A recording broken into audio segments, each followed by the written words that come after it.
봄이 왔습니다. 저는 봄을 참 좋아하는데요. 모든 잠자던 짐승들이 잠을 깨고 움츠러들었던 식물들이 다시금 꽃을 피우고 그 모든 생동감 넘치는 일들이 봄에 일어나는데요. 봄, 여름, 가을, 겨울 중에 하나님의 그 제네시스가 가장 가까운 계절이 봄이 아닐까 생각합니다. 모든 죽어있던 생명들에게 새로운 생명이 다시금 들어오고 그 어둠이 빛이 되는 것 같은 그 밝음이 우리 봄이 우리 제네시스 하나님께서 창조하신 그 제네시스와 가장 가깝지 않을까 그런 생각을 해봅니다. 작년 한 해 동안 우리에게는 너무나 추운 겨울과 같은 시간이었습니다. 자이든 타이든 우리는 밖에 나갈 수가 없었고요. 움츠린 짐승들처럼 집에 움츠러들어 있었고 꽃피지 못한 봉우리들이 움츠러든 것처럼 우리의 영육들은 움츠러들어 있었습니다. 우리에게 주시는 이 하나님의 말씀들과 우리의 예배를 통해 하나님께 주시는 이 회복들을 통해서 이 다가오는 봄처럼 우리의 영혼과 우리의 육신들이 다시금 소생하고 회복하는 시간이 되기를 축원드립니다. 오늘 저희는 하나님께서 약속하신 그 가나안 땅의 정복을 위해 요단강을 건너는 여호수아와 이스라엘 백성들을 통해서 우리에게 주신 하나님의 말씀을 듣기를 간구합니다. 오늘 말씀에는 그 가나안 정복을 위해 갔던 두 정탐꾼이 돌아오고 하나님께서 아브라함에게 약속하신 그 땅에 애굽의 종살이 그리고 광야의 그 긴 시간들을 거치고 이스라엘 백성들이 실제로 그 땅에 들어가는 이야기들이 펼쳐집니다. 여호수아는 크게 네 부분으로 개관을 할 수가 있습니다. 먼저 첫 번째로는 1장에서 5장에 걸쳐 이스라엘 백성들이 요단강을 실제적으로 건너가는 이야기가 펼쳐지고요. 두 번째로 6장에서 12장까지 이스라엘 백성들이 약속의 땅에서 가나안 족속들과 싸우는 이야기가 펼쳐집니다. 저희가 잘 알고 있는 여리고성 전투 그리고 아이성 전투가 여기에 해당됩니다.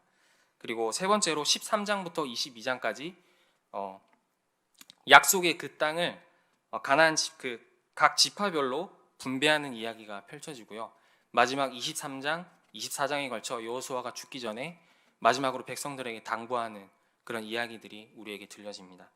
저는 이 여호수아의 네 부분 중에서 첫 번째 저희가 읽었던 본문 3장에 이스라엘 백성이 요단강을 건너는 사건에 대해서 살펴보고자 합니다. 이스라엘 백성이 요단강을 건너는 이 사건은 모세가 홍해를 지나가는 정말 믿기 어려운 사건과 비슷하다고 볼 수 있습니다. 믿는 우리들에게도 이러한 사건들이 때로는 우리의 믿음을 흔들리게 합니다. 이러한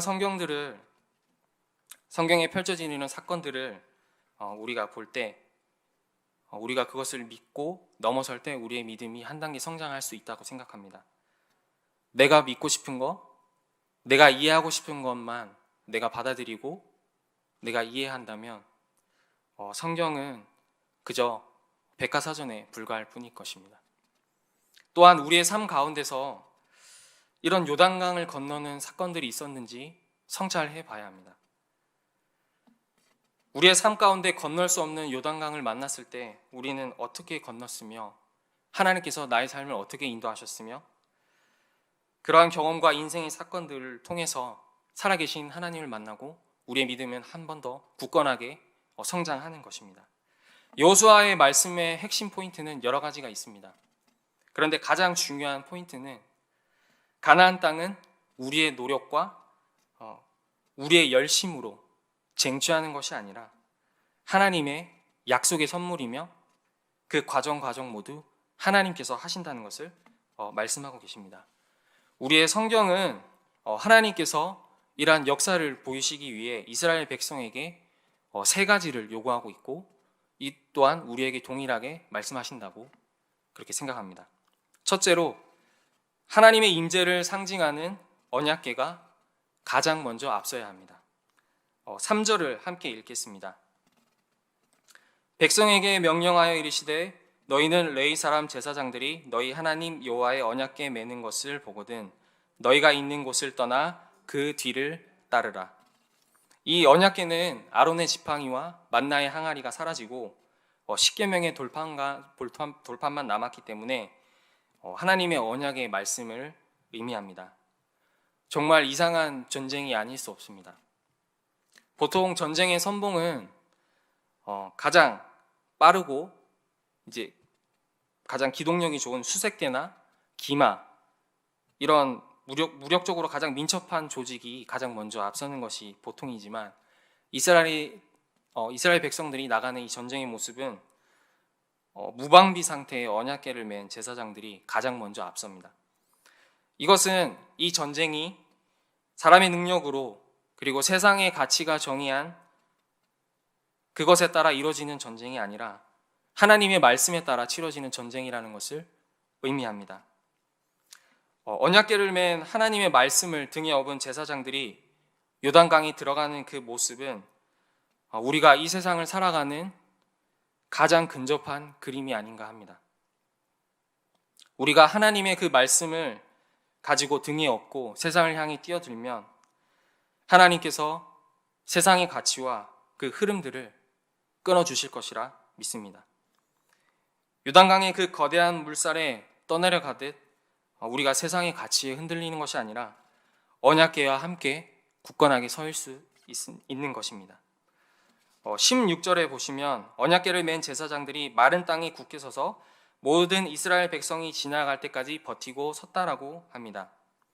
약 200만 명의 백성들이 줄지어 이동하는 행렬이 약 1.5km 정도에 1.5km 정도 수준이었고 대략 반나절에 걸친 시간이 걸린 것으로 신학자들은 추정하고 있습니다. 하나님께서 우리를 어디로 보내셨든 내가 지금 어느 곳에 서 있든 말씀을 붙들고 그곳에서 굳건하게 서 있다면 하나님께서는 요단강을 멈추게 하실 것이고 그 멈추는 요단강들은 우리가 그 멈추는 요단강을 목도할 수 있을 것입니다.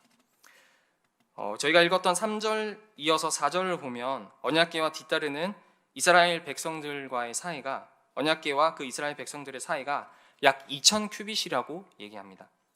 이것은 약 900m, 1km 정도 수준에 해당되는데요. 신학자들의 그런 문헌과 자료들에 의하면 언약궤를 만지면 백성들이 죽임을 당하거나 또는 추행길을 가는 백성들이 무사히 인도될 수 있도록 하는 하나님의 그런 배려하심이라는 그런 의견들이 있습니다. 그러나 저는 이 거리가 바로 하나님의 영광과 위엄을 알리기 위한 가시적인 거리라고 생각합니다. 출애굽기 33장 20절에 하나님께서 모세에게 내가 내 얼굴을 보지 못하리니 나를 보고 살 자가 없음이니라. 23절에 내가 나의 등을 볼 것이요 얼굴은 보지 못하리라. 말씀하신 것처럼 하나님은 인간이 범접할 수 없는 위엄과 영광을 가지고 계신 분입니다. 이 하나님의 영광이 임재한 언약궤와 1km 정도 떨어지도록 하신 것은 우리 인간이 감히 범접할 수 없는 하나님의 그 영광을 의미하고 있습니다.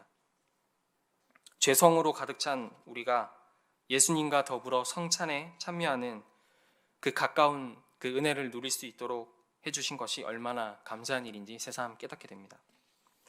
둘째로 하나님께서 역사하시기 위해 요구하는 두 번째는 바로 성결하라입니다. 5절을 읽겠습니다. 여호수아가 또 백성에게 이르되 너희는 자신을 성결하게 하라. 여호와께서 내일 너희 가운데 기이한 일들을 행하시리라. 전쟁을 치르기 위해 이스라엘 백성들이 준비하는 것은 무기를 준비하고 방패를 점검하고 헬스장에 가서 몸을 벌크업하는 것이 아닙니다. 바로 성결하고 깨끗하라고 하십니다. 이 히브리어로 히드카타슈라는 이 말은 거룩하다, 신성하다라는 의미의 카다시의 제귀형 명령어입니다. 즉 제귀, 스스로 뭐뭐 하라라는 제귀형 명령어인데요. 스스로 정결케 하라라는 의미가 됩니다. 이 정결은 누군가 강제성에 의한 성결이 아니라 하나님을 향한 스스로의 자발성에 의한 성결을 의미합니다. 레위기 11장 45절에 하나님께서는 내가 거룩하니 너희도 거룩할지어다 라고 하시며 우리에게 거룩을 명령하고 계십니다. 이 전쟁은 육적인 전쟁이 아니라 하나님께서 하시는 그런 영적인 전쟁이기 때문입니다. 신학시대를 살고 있는 우리는 예수 그리스도의 영을 따라 거룩해야 합니다. 그리고 은혜를 입은 우리는 이 성화의 과정으로 끊임없이 치열하게 이 거룩함을 따라 살아야 합니다. 그런데 우리가 여기서 혼동하지 말아야 할 것이 있는데요. 자칫 잘못 생각하면 하나님의 능력이 우리 인간의 부정함에 따라서 제한받는다는 것을 생각할 수도 있습니다. 그런데 마태복음 15장 58절에 따르면 예수님께서 저희의 믿지 않음으로 인하여 거기서 많은 능력을 행치 아니하니라고 말씀하십니다. 즉 우리의 신앙, 우리의 자세, 우리의 태도 등에 따라서 하나님은 그 능력을 주권적으로 행하시는 것입니다. 그래서 우리는 우리의 어떤 상황, 우리의 태도에 따라 하나님께서 그 능력을 행치 못하신다라고 오해하면 안 되겠습니다. 그리고 마지막으로 하나님께서 역사하시기 위해 세 번째로 백성들에게 명령하고 계신 것은 믿음으로 순종할 것을 명령하고 계십니다. 많은 설교를 들으셔서 아실 텐데요. 이 자료들과 문헌에 따르면 이스라엘 백성들이 요단강을 건너는 이 시기는 보리를 거두는 시기로 3월, 4월경에 해당됩니다.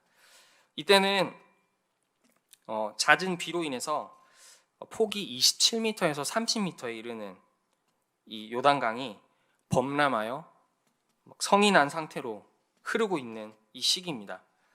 이때 200만 명의 이스라엘 백성들이 요단강을 건너는 것은 불가능에 가까운 것이 아니라 그냥 불가능합니다. 여리고성에서 이스라엘 백성이 눈앞에 다가왔지만 아무런 대책을 세우지 않은 것도 그 무렵에 강을 건넌다는 것을 전혀 예상하지 못했기 때문이라는 이야기들이 있습니다. 혹시 캠핑을 좋아하시나요? 제가 20년 전에 저희 아버지와 지리산 중산리에 캠핑이라고 하기도 뭐한 야영을 한 적이 있습니다. 그때 갑작스럽게 소나기가 확 내리는데 그 어린 나이에 하늘을 보고 비 내리는 모습을 보는데 너무나 웅장하고 멋있어서 감탄을 하고 넋을 놨습니다.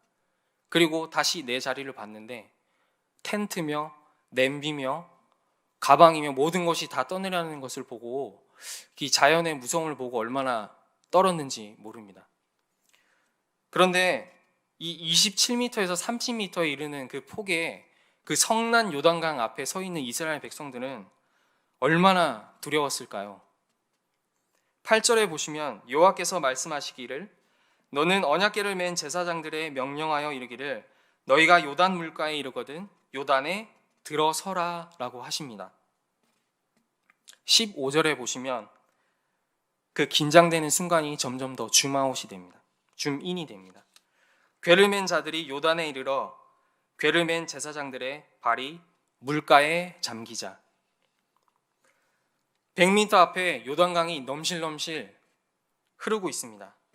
하나님께서는 멈춰주신다고 약속을 하셨습니다. 50m 앞에 갔는데 물이 아직도 화가 많이 나 있습니다. 저 화는 언제쯤 가라앉지? 10m? 5m? 3m? 이 화난 요단강이 화를 멈출 생각을 안 하는 겁니다. 1m 앞에 다가왔는데 내 눈앞에 다가왔는데 아직도 요단강이 범람하고 화가 나 있습니다. 제가 제사장이었다면 옆에 제사장에게 얘기했을 것 같습니다. 야, 밀지 마. 아직 물 안 멈췄어. 야야야. 이렇게 얘기했을 것 같습니다. 너무나 두렵지 않았겠습니까? 이 믿음의 한 발을 떼는 것은 정말 너무나 두려운 일입니다. 그런데 우리가 그 하나님의 말씀에 순종으로 한 발 내딛었을 때 그 역사가 이루어지는 것을 우리는 볼 수 있습니다. 10m 앞, 5m 앞? 아닙니다. 1m, 30cm? 아닙니다. 그 발이 물속에 들어가야 하나님께서 그 역사를 보여주시는 것입니다. 그런데 이 순종은 매우 작은 것입니다. 거창하게 온몸을 담그거나 물속에서 물구나무를 서거나 그런 큰 것을 요구한 것이 아니라 하나님은 딱 한 발만 그 물속에 담그라고 하십니다. 하나님께서는 우리의 순종을 어떤 세상이 바라보는 그 가치의 크고 작음을 판단하고 평가하시는 것이 아니라 다른 아버지의 기준이 있다는 것을 우리는 알 수가 있습니다. 17절에는 모든 이스라엘 백성이 요단강을 마른 땅으로 건너갔다라고 이렇게 얘기합니다. 아까 얘기했지만 많이 본 듯한 장면인데요. 하나님께서 모세를 통해 홍해를 가른 사건과 동일한 모습이 오버뷰 되고 있습니다. 한글 번역에는 조금 잘 알 수 없는데요. 원어를 보면 물이 멈추고 또 그 제사장들이 서 있는 그 상태들이 일종의 사건의 연속성을 가지고 있습니다. 이것은 바닥이 마르자마자 백성들이 건너갔다는 것을 뜻하는데요. 말라버린 강바닥의 어떤 인위적으로 강물을 막아서거나 강의 방향을 인위적으로 틀어서 그 강바닥이 그렇게 마를 수가 없기 때문에 이 마른 강바닥을 건너갔다라고 하는 것은 하나님의 순전히 위대한 능력으로 이루어졌다는 것을 의미합니다. 하나님께서 모세를 통해 홍해를 가른 것과 동일합니다. 혹시 여러분들은 이런 요단강을 만났던 때가 있으신가요? 제사장들이 보여주었던 이 작은 순종으로 말미암아 요단강이 끊어지는 일들을 혹시 경험하신 적이 있으신가요? 저는 10년째 입사한 회사에서 근무를 하고 있습니다. 이 회사의 첫 입성이 저에게는 요단강을 건너는 일이었습니다. 말이 조금 이상한데요. 첫 신입사원이 이제 들어와서 저 녀석은 어떤 녀석일까? 술은 잘 하나? 좀 성격이 어떻나? 이렇게 궁금하실 이 중역과 팀장님들 앞에서 저는 제가 할 수 있는 모든 예의를 갖춰 저는 그리스도인으로 술을 먹지 않습니다라고 말씀을 드렸습니다. 그런데 이 행위 자체가, 이 행동 자체가 그냥 무례하고 그들에게는 도전이었던 겁니다. 그날 이후로 저의 회사 생활은 정말 순탄치 않았습니다. 드라마에 나오는 그런 일들이 제게 벌어졌는데요. 무시, 인사 안 받기 그런 것들은 그냥 굉장히 가벼운 일들이고요. 그런 갈굼들과 그런 이제 주시는 것들을 받으면서 제가 하나님께 질문할 수밖에 없었습니다. 하나님, 이게 뭐죠? 저는 왜 여기에서 이런 수모를 당하고 있어야 되는 거죠? 그런데 그때 하나님께서 저에게 한 청년을 보내주셨습니다. 제가 청년회 때에 해외 선교에 대한 하나님의 부르심을 받고 제가 사명으로 받았는데요. 2013년도에 키르기스스탄에서 선교사님 참수가 있었습니다. 참수 사건이. 그래서 제가 속한 대학생 청년들이 모두 갑시다. 키르기스스탄으로 갑시다. 그래서 모두들 다 티켓팅을 하고 떠나는 그 시기에 하나님께서 저를 막으시고 회사로 입사를 시키신 겁니다. 안 그래도 너무 자기감이 드는데 미움을 받고 덤으로 갈굼까지 받으니 이게 무슨 일인가 싶었습니다. 제가 한 200군데 되는 저희 회사의 협력사의 그 관리를 하고 있는데요. 그때 하나님께서 한 영혼을 제게 보내주셨는데 딱 봐도 한국 사람이 아닙니다. 저희는 본 천성으로 가지고 있는 또 이 초신자들을 대하는 마음으로 조심스럽게 다가가서 어떻게 오셨냐? 어디서 오셨냐? 이렇게 물어봤습니다.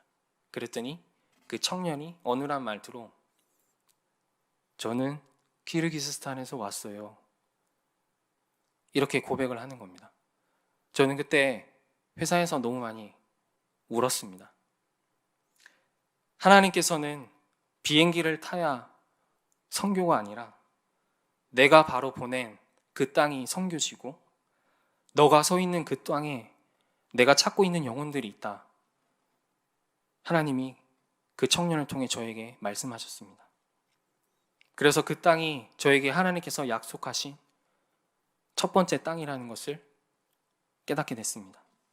그래서 하나님께 순종함으로 뒷걸음치지 않고 맞서기로 다짐을 했습니다. 주님, 제가 어떻게 해야 할까요? 하나님께서 그때 저에게 한 말씀을 들려주셨는데 골로새서 3장 23절 말씀이었습니다. 무슨 일을 하든지 마음을 다하여 주께 하듯 하라. 그러면 직장 상사를, 우리 팀장님을 예수님이라 생각하자. 그래서 저는 우선 저희 팀장님을 예수님으로 생각하고 섬기기로 했습니다. 그런데 마음이 너무 힘든 겁니다.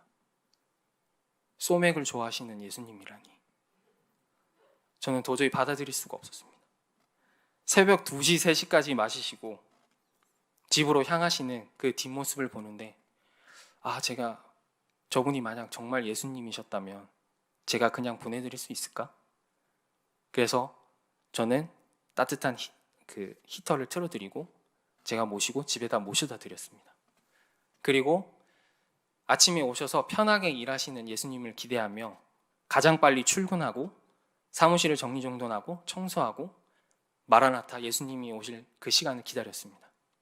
그리고 혹시라도 점심때 속이 안 좋으실까봐 근처 중국집에 모시고 가서 짬뽕도 대접해 드렸습니다. 제가 매일 출근하면서 차에서 기도를 하는데요. 처음에는 어금니를 꽉 깨물고 기도를 했습니다. 하나님, 저희 상사분들이, 팀장님이 평안하게 해주십시오. 주님 아시잖아요. 그래야 제가 평안합니다. 처음에는 악으로 깡으로 하던 이 기도가 근 10년이 되자 사랑의 기도로 바뀌었습니다. 하나님을 향해 그 땅에 발을 디디고 버티고 서서 드렸던 이 작은 순종들이 쌓여갈 때 하나님께서 이 바닥을 보이듯이 점점 하나님께서 이 팀의 이 상사분들의 마음을 바꿔주셨습니다. 2018년도에는 제가 저희 팀장님 추천으로 우수사원 표창을 받았고요. 지금 책상에 가면, 저희 팀장님 책상에 가면 시편 23편 여호와는 나의 목자시니, 이 말씀이 손바닥보다 조금 작은 액자가 뒤에 숨겨져 있습니다.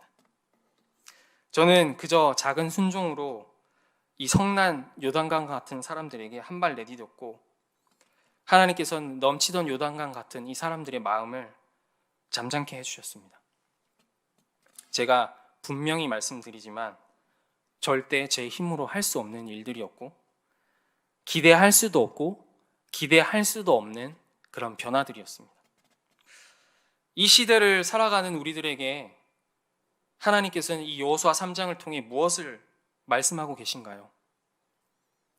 이 코로나 시대에 우리와 같이 하나님을 믿는다고 하는 사람들이 그런 행한 행동들을 보면서 한때는 카톡으로 이런 말을 들었는데요. 정말 미안하지만 그리스도인과 교회 다니는 사람들과 기독교인과 난 얘기하고 싶지 않다. 그런 말을 들었을 때 정말 가슴이 찢어지는 것 같았는데요. 우리 하나님께서는 얼마나 마음이 아프셨을까, 그런 생각을 해봤습니다. 하나님께서는 이 성난 요단강 같은 이 사람들에게 들어가라고 얘기하십니다. 성난 이 세상은 우리를 너무나 두렵고 위축되게 만듭니다. 이스라엘 백성들이 이 성난 요단강 앞에 섰던 것처럼 말입니다. 내 직장 동료, 내 친구, 내 가족, 내 가까운 지인들, 그런 분들이 내가 그리스도인인 것을 몰랐으면 할 때가 있을 정도로 정말 처참한 시간입니다. 그런데 그 많은 복잡한 마음들을 뒤로하고 다시금 하나님을 향한 신뢰로 우리가 세상의 그 요단강에 한 발 들어가길 원합니다. 하나님의 명령에 우리가 순종할 때 그 하나님의 역사를 우리가 함께 목도할 수 있는 것입니다. 저는 다가올 월요일 날에 결단하고 다시금 그 요단강으로 뛰어들어갈 것입니다. 두려움으로 가득 찬 저에게, 그리고 너무나 연약한 저에게 하나님께서 저에게 다시금 말씀 하나를 주셨는데요. 아가서 2장 10절 말씀을 저에게 주셨습니다. 나의 사랑, 나의 어여쁜 자여, 일어나 나와 함께 가자. 내 아들아, 내 딸아, 다시금 일어나 나와 함께 가자. 혹시 어느 분께서 이 그리스도의 성결함을 가지고 함께 이 요단강에 뛰어들어가시겠습니까?